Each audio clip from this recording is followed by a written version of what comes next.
आनंदे दत्तात्रे देवदेव श्री सर्वज्ञ दासोपंत स्वामी महाराज की जय।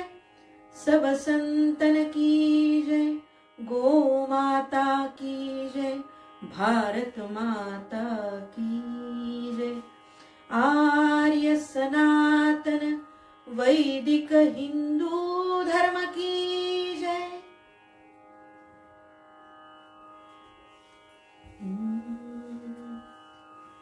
सोमपाळी वनस्पती करी सर्व उत्पत्ती दुर्वासतो क्रोधमूर्ती करी शांती प्रलये ईशे व्यक्त दोन्ही गुण ऐसे तयाचे निर्माण सत्व दत्ताचे सगुण ते म्हणून वैष्णव म्हणून दत्त हे अभिधान आणिके ठाई न घडे जाण वैष्णव वेशे निरंजन ब्रह्मपूर्ण श्री दत्त नो हे उपत्तीचा करता नो हे उत्पत्तीचा करता नो हे विश्वाचा संहर्ता स्थिती तेहि नावडे दत्ता गुणवार्ता न पाहे नाही करवावलंबना नाही गुणकृत्य स्फुरण आत्म इतर संवेदन ध्येय ध्यान नाध्याते सहज सिद्ध नित्य मुक्त विश्व येणीसी अद्वैत देहे विदेहि श्री दत्ता उपजी तुची सारिखा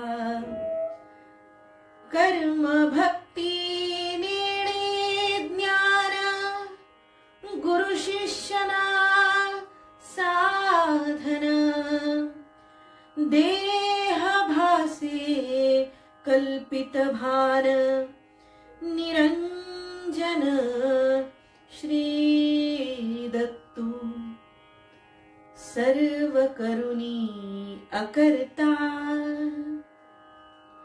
नाना सिद्धीचा नियंता स्पर्शे मात्रे मोक्षदाता तो सर्वथा ईश्वरू इतुले ऐकोनी कथन शिष्यराज बोले वचन अधिकाराचे हे महिमान साधारण म्हणावे। शिष्याने प्रश्न उपस्थित केला होता की अत्रे मुनींनी निर्गुण निराकार पुत्राची इच्छा बाळगून सुद्धा हे त्रिदेव प्रकट का झाले? अत्रि ऋषींच्या मस्तकातून ते तेज बाहेर पडलं, गगनाला व्याप्त केलं त्यांनी आणि तेच पुन्हा अत्रि मुनींच्या हृदयामध्ये संक्रमित झालं। ते तेज म्हणजेच या त्रिदेवांचं एकूणच लयस्थान आहे। अत्रि ऋषींच्या हृदयामध्ये ते तेज संक्रमित झालं, जे दत्त दत्त म्हणत झालं। हे जर त्रिदेवांना माहित असेल तर ते पुन्हा प्रकट का झाले? बळजबरीने त्यांना त्यांचा पुत्र होतो असं का म्हणाले? त्यांना सगुण साकार नकोय तर ते प्रकट का झाले? अशी प्रश्नांची मालिका शिष्यानं गुरुला विचारली आणि गुरुजींनी त्याचं निरसन केलं. फार सुंदर शब्दामध्ये दासोपंतांनी ते सांगितलं, आपण काल बघितलं. पुढे दासोपंत सांगतायत, रजोगुणी कमलासनु झाला सोमतो आपणू गुणोत्तम त्रिनयनु जो ब्राह्मणू दुर्वास. सोमपाळी वनस्पती करी सर्व उत्पत्ती दुर्वास तो क्रोध मूर्ती करी शांती प्रलयी. आणि अशा दोन गुणांची व्यक्ती दासोपंत म्हणतात, निर्माण आणि प्रलय. वनस्पती पाळी किंवा या सगळ्या याचा उद्देश इतकाच आहे की सृष्टी निर्माता, पालन करता आणि त्याचा प्रलयकारी, हे सगळं करणारे ते सगळे गुण त्याच्यामध्ये आहेत. ईशे व्यक्त दोन्ही गुण, तो निर्माणही करतो, तो नाशही करतो. ऐसे तयाचे निर्माण सत्व दत्ताचे सगुण म्हणून ते वैष्णव. दासोपंत या दोन गुणांच्या योगाने सोमपाळी वनस्पती आणि दुर्वास तो क्रोध मूर्ती करी शांती प्रलय. पुढे जे अवतार अनसूयेच्या पोटी झाले त्यांचा उल्लेख इथे ओझरता करतायत आणि पुढे म्हणतात की म्हणून दत्त हे अभिधान आणि केठाई न घडे जाण. दत्त या नावाचं अभिधान, हे नामाभिधान इतर कुठेही तुम्हाला दिसणार नाही, अस्तित्वात नाही. त्याचं कारण हे आहे की या तिन्ही मूर्ती एका ठाई इतर कुठेही तुम्हाला दिसणार नाही. सत्व दत्ताचे सगुण म्हणून ते वैष्णव. विष्णू रूपाचं हे सत्वगुण, ब्रह्माचा रजोगुण आणि शिवाचा तमोगुण या तीन गुणांचं लयस्थान असलेलं, एक रूपत्व असलेलं हे दत्तात्रेयाचं स्थान, हे दत्त हे अभिधान आणि के ठाई न घडे जाण इतर ठिकाणी तुम्हाला कुठेही दिसणार नाही. किंवा तुला शिष्याला सांगता येते अशा प्रकारचं तुला हे स्थान, तिन्हींचा लयस्थान असणारा कुठल्याही रूपामध्ये दत्ताशिवाय दुसरीकडे कुठे दिसणार नाही. नोहे उत्पत्तीचा करता, नोहे विश्वाचा संवर्ता, स्थिती तेही नावडे दत्ता, गुण वार्ता न पाहे. एखादा माणूस विरागी असावा, तिन्ही गुणांचा समसमान लय स्थान त्याच्यामध्ये असावं, अशा प्रकारचा जो रूप साकार झालेला निर्गुण असा दत्तात्रेयाचा अवतार, जो विश्वाच्या उत्पत्तीचाही विचार करत नाही, तो ते करतही नाही, जो त्या प्रलयाला कारणीभूत नाही आणि स्थिती तेही नावडे दत्ता. उत्पत्ती, स्थिती आणि लय, उत्पत्तीही करत नाही, लयही करत नाही आणि स्थिती सुद्धा ज्याला आवडत नाही, त्या अवस्थेमध्ये त्या वृत्तीनं जो वागत नाही, असा खरं म्हणजे उद्देश. आणि अशा प्रकारच्या गुणांमध्ये जो लिप्त नाही, या गुणांचा ज्याचा लेश नाही ज्याला, असा श्री दत्त. नुसतं गुणच नव्हे, नाही कर्मावलंबन, नाही गुणकृत्य स्फुरण, आत्म इतर संवेदन, ध्येय ध्यान ना ध्याते.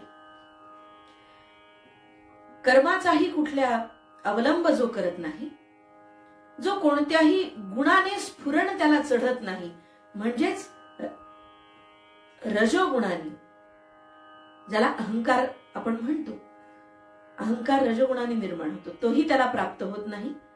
तमोगुणाने त्याला लेश येत नाही किंवा त्याला तो लिप्त नाही. सत्वगुण सुद्धा अधिक वाढला तर तोही दोषच. आध्यात्म क्षेत्रामध्ये सत्वगुणही अगदी विशिष्ट मर्यादेपेक्षा अधिक झाला तर तोही दोषच मानलाय. आणि म्हणून या तीनही गुणांचं समसमान माप, लय स्थान ज्याच्या ठिकाणी आहे, ध्येय ध्यान ना ध्याते, ज्याला ध्येयही नाही, जो ध्यानही नाही, आणि जे करणारा, जे साधन जो करणारा आहे तो ध्याता, तोही तो नाही, तो कशातच लिप्त नाही, पण तरीही तो सगुण साकार म्हणजे सगळं काही करणार आहे, असा हा दत्त आहे. आणखी कसा आहे? सहज सिद्ध नित्य मुक्त.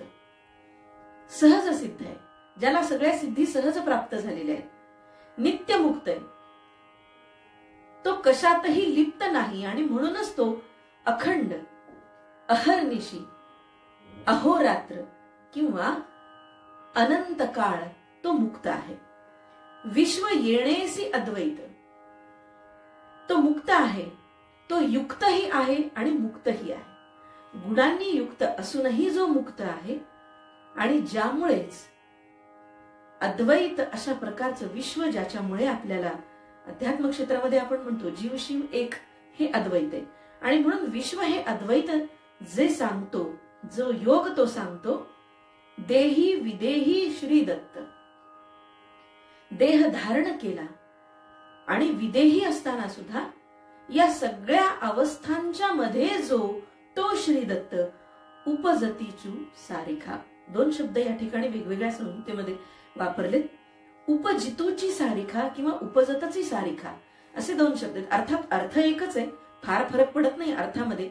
फार म्हटला काय, अजिबातच फरक पडत नाही. उपजतीचू सारिखा, जन्मतःच जो युक्त आहे, मुक्त आहे, सहज सिद्ध आहे, ज्यामुळे जीव शिव एक हे अद्वैत योगशास्त्राने सांगितलंय, तो जो देही आहे आणि जो विदेही आहे, अशा सर्व भाव भावना लिप्त असणारा, पण तरीही कशातही न गुंतलेला, तो नित्य मुक्त असलेला, सहज सिद्ध नित्य मुक्त, देही विदेही श्री दत्त. आणि अशा प्रकारचं विश्वातलं अद्वैत योगशास्त्रानं आम्हाला सांगणारा उपजतीचू सारिखा, जन्माला येताना सुद्धा आणि मरण पावताना सुद्धा जो सारखा आहे, ज्याला मी पुन्हा लयस्थान म्हणते. कर्म भक्ती नेणे ज्ञान, गुरु शिष्यना साधन, देह भासे कल्पित भान, निरंजन श्रीदत्त. हे त्या श्रीदत्ताचं पुन्हा पुन्हा त्याच गुणाचं, निर्गुणाचं, सगुणाचं, निराकाराचं आणि साकाराचं हे वर्णन आहे. आपण म्हणतो दत्तात्रयाचा संप्रदाय, अनेक जण म्हणतात गुरु शिष्य प्रधान संप्रदाय,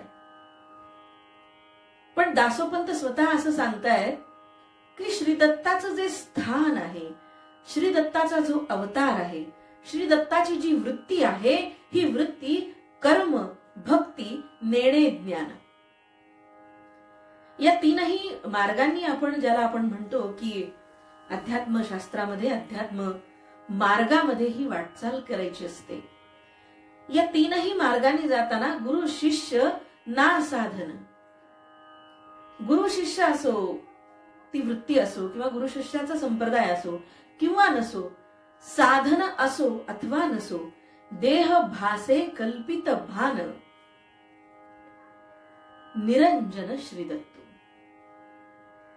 ज्या जन्माला आल्यानंतर एकूणच कर्म भक्ती आणि ज्ञान या मार्गांनी जात असताना गुरु शिष्य या मार्गाने जा, एखादं साधन अवलंबा किंवा या देहाचा वापर करा न करा, त्याला कल्पना माना किंवा विदेही आहे असं म्हणा, म्हणजेच त्याला जीव आहे असं म्हणा किंवा त्याला शिव आहे असं म्हणा, शिव माना किंवा जीव माना. आपल्या देहामध्ये जोपर्यंत चैतन्य आहे तोपर्यंत हा देह चालतो आणि तो भासमान आहे असं समजा, किंवा या देहातलं चैतन्य प्रत्यक्ष शिवस्वरूप आहे असं समजा. हे सगळं जे आहे ते प्रत्यक्ष निरंजन श्रीदत्त आहे. सर्व करुणी अकर्ता, सारं काही करतो. श्रीदत्ताचं आपण चरित्र जर पुढे बघितलं तर फार गंमतशीर अनुभव देणार आहे. म्हणजे सोमप्राशन आहे, सुराप्राशन आहे, स्त्रियांचा संघ आहे. या सगळ्या गोष्टींना बघितलं ना तर अनेकदा आश्चर्य वाटतं की विरागी असणारा हा दत्त, वैराग्य सांगणारा हा दत्त, हे असं कसं काय? आणि म्हणूनच सर्व करुणी अकर्ता, प्रपंचामध्ये या प्रपंचात राहून सुद्धा त्यापासून अलिप्त असलेला, नाना सिद्धींचा नियंता, या सर्वांचा नियंता असूनही, सगळ्या सिद्धी प्राप्त असूनही स्पर्श मात्रे मोक्षदाता, अक्षरशः मस्तकावरती हात ठेवल्यानंतर केवळ स्पर्शाने जो मोक्ष देऊ करतो, जो मोक्ष देतो, असा स्पर्श मात्रे मोक्षदाता, तो सर्वथा ईश्वरू, तो हा सगळ्या सिद्धींचा दाता आहे, नियंता आहे. आणि हे सगळं ऐकल्यानंतर श्री दत्ताचं वर्णन, निराकार त्याच्या स्वरूपाचं वर्णन ऐकलं, निर्गुणाचं वर्णन ऐकलं, त्याचं सगुणाचंही वर्णन ऐकलं, देहातलं वर्णन, विदेहातलं वर्णन, कर्म ज्ञान भक्ती या मार्गांनी जाणाऱ्या गुरुशिष्य संप्रदायी श्री दत्ताचं वर्णन, किंवा देह भासमान आहे अशी कल्पना करून प्रत्यक्ष शिवस्वरूप असणाऱ्या चैतन्याला स्मरणाऱ्या त्या श्रीदत्ताचा, निरंजन श्रीदत्ताचं वर्णन, हे सगळं गुरुजी करतायत आणि शिष्य ऐकतोय. आणि मग हे सगळं ऐकल्यानंतर इतुले ऐकोनी कथन, हे कथन ऐकलं, हे विवरण ऐकलं, हे निरूपण ऐकलं, आणि शिष्य राज बोले वचन, काय विचारलं शिष्यानी?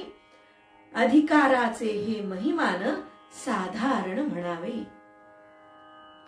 शिष्य असं म्हणतो की अशा प्रकारच्या श्री दत्ताचा पुत्र म्हणून जन्म ज्या अत्री मुनींच्या पोटी झाला, त्या अत्री ऋषींचा अधिकार असाधारण म्हणावा लागेल.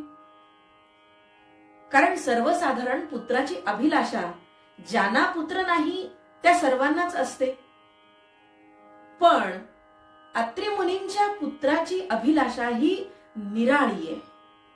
सगुण साकार पुत्र नकोय, तो सत्वगुणांनी लिप्त नकोय, तो रजगुणांनी लिप्त नकोय, तो तमोगुणांनी लिप्त नकोय.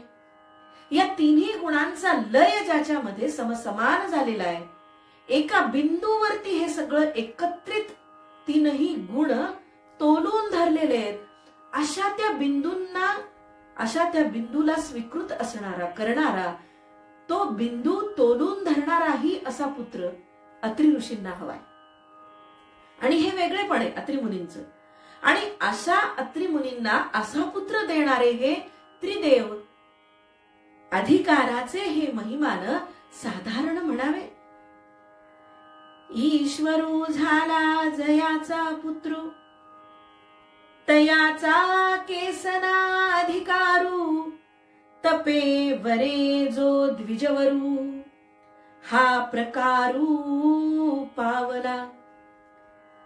ईश्वरू झाला जयाचा पुत्र, तयाचा केसना अधिकारू, तपोबळ तो द्विजवरू, हा प्रकारू पावला. दोन शब्द, तपे वरे किंवा तपोबळ, असे दोन शब्द वेगवेगळ्या दोन संहितेमध्ये वापरलेत, पण पुन्हा तेच, अर्थामध्ये फारसा फरक पडत नाही. प्रत्यक्ष ईश्वर ज्याचा पुत्र झाला त्याचा काय अधिकार वर्णारा, त्याचा केवढा अधिकार, तयाचा केसना अधिकारू, त्याचा केवढा हा अधिकार आहे. तपोबळांनी या द्विजवराने, या ब्राह्मणाने, या ऋषींनी, या अत्रिमुनींनी हा प्रकार प्रत्यक्ष प्राप्त करून घेतलाय. हे शिष्याला उमजलं आणि ते गुरूंना तो सांगतोय. आता अनसुयेच्या स्थानी येसना अधिकारू कसेनी, ते वचन घालावे श्रवणी, तुमच्या चरणी लागत सेजी. दिगंबरानुचर म्हणे, पुढे रसिक आहे बोलणे, श्रोता येथे चित्त देणे, भवबंधने तुटतील.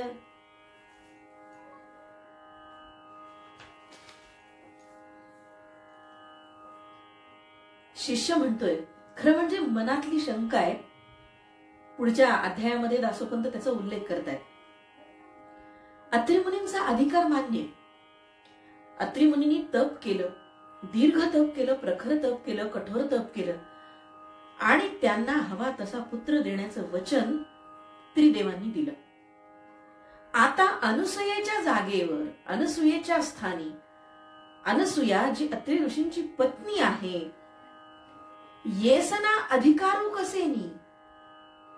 हे मान्य की अत्रि ऋषींचा अधिकार थोर, त्यांचं तपोबल अतिशय प्रखर. पण गुरुजी, मला हे सांगा की अनसूयेचं ही बळ, अनसूयेचं ही तपोबल, अनसूयेचा सुद्धा अधिकार हा कसा काय एवढा मोठा आहे? मला ते वचन सांगा. ते वचन घालावे श्रवणी. माझ्या कानावर ते बोल आपल्या मुखाने पडू द्या. तुमच्या चरणी लागत असे. मी आपल्या चरणावरती मस्तक ठेवून आपणास प्रणिपात करून हे विचारतो, ही विनंती करतो की अत्रि ऋषींना हे तपोबल प्राप्त झालं आणि त्या योगे त्यांना वर प्राप्त झाला. पण अनसूयेचा, अनसूया मातेचा असा कोणता अधिकार आहे की ज्या योगे अत्रि मुनींच्या द्वारे अनुसयेच्या पोटी या त्रिदेवांनी वरदान दिलेला निर्गुण निराकार असा पुत्र अनुसयेला प्राप्त झाला. आणि इथे दासोपंतांची नाममुद्रा येते, जी ग्रांथिक नाममुद्रा आहे.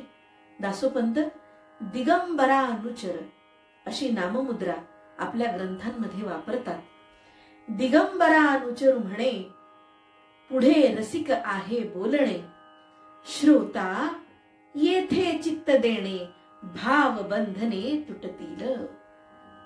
श्रोते हो, दिगंबरा अनुचर म्हणे, मी प्रत्यक्ष श्री दिगंबराचा अनुचर, शिष्य, दास आपणास सांगतो. आपण लक्ष देऊन ऐका. हे रसिक हो, हे रसिक जन हो, मी पुढे बोलणार आहे. आपण श्रोते, माझं हे बोलणं, माझं हे वचन आपण लक्ष देऊन ऐका, ही आपणास विनंती आहे.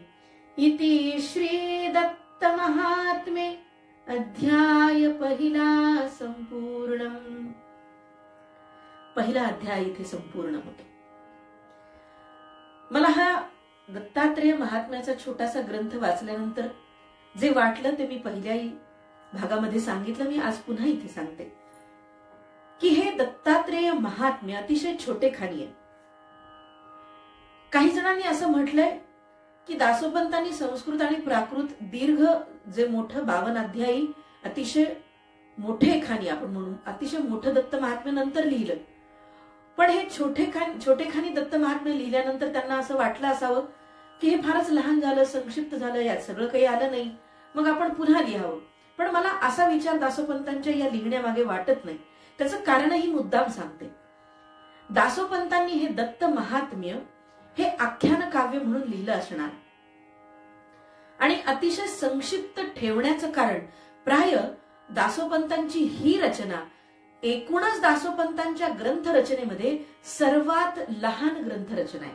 अतिशय संक्षिप्त स्वरूपामध्ये लिहिलेली, साधारण 500 ओव्यांच्या आसपास, अगदी लहान ग्रंथ रचना आहे. पण त्याचं कारण ही संक्षिप्त झाली रचना म्हणून नंतर दीर्घ लिहिली, हे मात्र त्याचं कारण असू शकत नाही. त्याचं कारण असं आहे की दासोपंतांच्या देवघरी दत्त जन्म काल समयी हे दत्ताख्यान लावून दासोपंत हे कीर्तन करत असावेत आणि हे दत्ताख्यान कीर्तनोपयोगी असल्यामुळं ते दीर्घ नाही, ते संक्षिप्त आहे. 6 अध्यायी 500 ओव्यांचं हे दत्ताख्यान दासोपंत मार्गशीर्ष उत्सवात सांगत असावेत का? की 4 जयंत्यामध्ये, जी आत्ता परवा देव दिवाळी झाली, ज्या दिवशी आपण या दत्त महात्म्याला सुरुवात केली, म्हणजे कार्तिक पौर्णिमा, त्या दिवशी योगीराजाचा पहिला अवतार, त्या दिवशी हे दत्त महात्म्य सुरू करून दत्त जन्माच्या 4 जयंत्याच्या देव दिवाळीमध्ये 4 दिवस हे दत्त कीर्तन लावत असावेत का? न जाणो. कदाचित ते 4 जयंत्यामध्ये म्हणजे देवदिवाळीत असेल, कदाचित मार्गशीर्ष उत्सवात असेल. पण दासोपंत यामध्ये 16ही अवतारांचा उल्लेख करतात आणि हे कीर्तनोपयोगी कीर्तनाश्रयी अशा प्रकारचं आख्यान आहे हे मात्र निश्चित आहे. आणि म्हणून नंतर रचना केली ते हे लहान झालं म्हणून नव्हे, तर या रचनेचा मुळात उद्देशच वेगळा असल्यामुळं ही रचना हेतुपुरस्सर छोटेखानी आणि गेय स्वरूपाची अतिशय सुंदर आणि भावपूर्ण, रसाळ, नाट्यमय, कथात्मक अशा प्रकारची. आणि म्हणून खास कीर्तनासाठी लिहिलेली ही रचना दासोपंत रंगपीठावर कीर्तनाला उभे राहत आणि दत्तजन्माचं आख्यान लावीत त्यावेळी या दत्ताख्यानाचा गजर करीत हे दत्ताख्यान म्हणत ते कीर्तन सांगत असावे, कीर्तन निरूपण करत असावेत असा माझा अंदाज. दुसऱ्या अध्यायाची पहिली ओवी घेऊन तसा प्रघात आहे म्हणून आपण थांबू. अध्याय द्वितीय. श्री गणेशाय नमः. श्री गुरुभ्यो नमः. श्री दिगंबराय नमः. गुरु सर्वज्ञ तत्ववेत्ता झाला शिष्यासी बोलता, बापा म्हणून संबोधिता, ऐक कथा विस्तारे. आणि मग गुरूंनी आपल्या शिष्याला सांगण्यासाठी, ही कथा सांगण्यासाठी, अरे बाळा, हे शिष्योत्तमा, बापा म्हणून संबोधिता, हा संवाद सुद्धा मोठा प्रेमळ आहे बर का. म्हणजे गुरु शिष्यांचं हे जे नातं आहे, हे नातं त्यांच्या संवादातून आपल्याला व्यक्त होतं. शिष्याला सांगत असताना किती प्रेमाने संबोधन इतकी वापरली आहेत दास. अरे बा, हे बा, बापा, म्हणजे असं वाटतं जणू काही मस्तकावरून कुरवाळून हात फिरवतायत, पाठीवरून आश्वस्त हात फिरवतायत, त्याला आश्वस्त करतायत. त्याची शंका निरसन करताना त्याची शंका खरं म्हणजे अनेकदा अनाहूत आहे. अशा प्रकारच्या शंका शिष्याने उपस्थित कराव्यात का, असं वाटण्यासारख्या शंका आहेत. असं कसं म्हणतोस तू, असा प्रतिप्रश्न दासोपंत गुरुच्या तोंडून शिष्याला करत नाहीत. ते अतिशय प्रेमाने हे सांगतात की हे बाळा, तुझी शंका अतिशय रास्त आहे, पण मी तुला त्याचं निरसन करून सांगेन. आणि मग त्याचं उत्तर देतात. आणि ही कथा सुरुवात करतायत पुढे की अनसूयेचा अधिकार तो कोणता. अत्रि ऋषींचा अधिकार मला मान्य आहे, पण अनसूयेचा अधिकार काय, अनसूया मातेला हे फळ प्राप्त कसं झालं, त्यांचा अधिकार तो कोणता, ही मला तुमच्या तोंडाने कथा श्रवण करा असा शिष्य विचारतो. आणि दुसऱ्या अध्यायामध्ये या कथेला गुरु मोठ्या प्रेमानं आपल्या शिष्याला ही कथा सांगतायत. ही कथा पुढे कशी जाते आपण उद्या बघूया. आनंदे दत्तात्रेय देवदेव श्री सर्वज्ञ दासोपंत स्वामी महाराज की जय. सब संतन की जय. गौ माता की जय. भारत माता की जय. सद्गुरु आनंद स्वामी महाराज की जय. आर्य सनातन वैदिक हिंदू धर्म की जय.